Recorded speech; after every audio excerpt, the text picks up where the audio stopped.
So you're selling your business and you're about to have a large amount of money in your bank over the next few years. Or maybe you've already sold your business and now you've got cash sat in the bank and you're not 100% sure on what you should do with it. Too many entrepreneurs, both pre and post-exit, leave money in the bank, allowing inflation to eat away at it. Let's talk about how you can diversify quickly, as well as retain and build your wealth further through property. If you're new here, welcome. My name's James, and this channel is all about helping you build and grow your knowledge about property investing, all without gimmicks or unrealistic promises.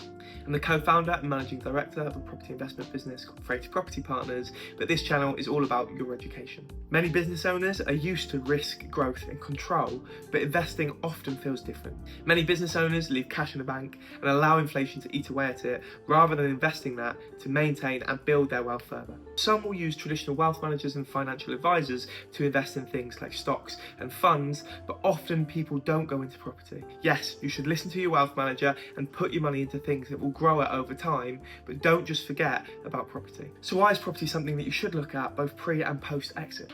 The first reason is the opportunity to leverage. This essentially means that you can purchase property with some of your money and some of the bank's. A lot of people post-exit will have healthy pots of cash, and rather than going a 25% deposit and 75% loan to value, they'll put in bigger deposits so they can see a better income in the short term, but you still want to leverage some of your portfolio because it maximizes your returns and helps you maintain and build your wealth further, as long as you're investing in locations that are primed for long-term growth. The second reason is property is tangible. You're asset backed. It's not just wealth on paper, and it gives you that security in the long term. There's a reason why the rich own income generating assets, and it's because it gives them the opportunity to both build their wealth and see an income. This basically means that you can see your rental income, but also build your wealth in the long term through the appreciation of the asset and have that asset leveraged. And the last reason is you can structure it however you'd like.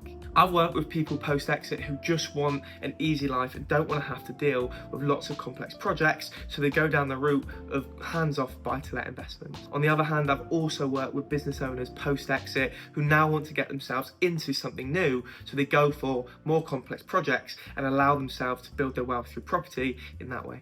There's no right or wrong. It really comes down to you and what you want to do on a day-to-day basis, and the chances are you're going to diversify quickly anyway because you'll have a healthy pot of cash. So we've just touched upon leverage, but why is it so important or impressive when you're investing in property? Essentially, you have the opportunity to purchase more property and spread your wealth across more properties, and essentially diversifying and reducing your risk. Rather than buying £2 million outright, where you might see 10 grand a month return, you could use that £2 million and purchase £8 million worth of property and give yourself the opportunity to further build your wealth. Again, it will all come back to your goal and why you're investing in property. Are you doing that for the immediate return on cash right now because you've exited your business, or are you doing this more for legacy and family reasons? Let's say you're in that example where you bought £8 million worth of property with £2 million of your own money. Your wealth will now grow in line with the value of the property increasing, not the amount of cash you put in. Let's say in the space of 2 years, your property portfolio grows from that £8 million mark by 10%. Your property portfolio, and hence your wealth, would have grown from 8 million to 8.8 million. That's £800,000 growth in just that 2-year period. If you owned a property portfolio worth £2 million in cash and you saw that same 10% growth, that would only grow by 200 grand. So you've obviously maximised your return by using leverage and using the bank's money to build your wealth. This also means that your portfolio will be more diversified than it would be if you bought £2 million worth of property in cash. Because you can get into more assets, you can get into different locations as well as different property types and spread your risk. Like any investment, diversification mitigates your risk and helps you maximise the success of your investments. Because you'll likely have a bigger pot of cash than most property investors starting out, you'll want to target 1 or 2 areas where you can focus your investments. This might include somewhere like Greater Manchester and Birmingham in the West Midlands. You're not going to want to diversify every single time you buy a new property because you'll then have to build new relationships with the letting agents and everyone from that perspective.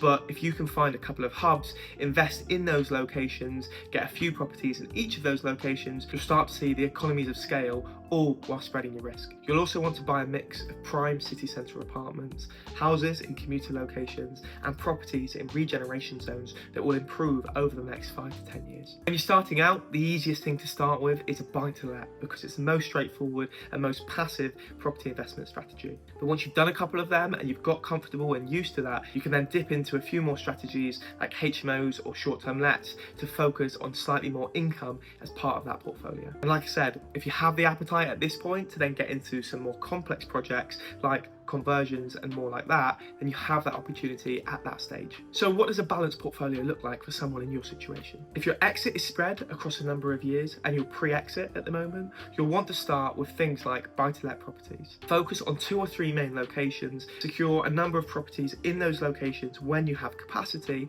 and then when you post-exit and you've got a big chunk of cash, you can look at a few things in parallel.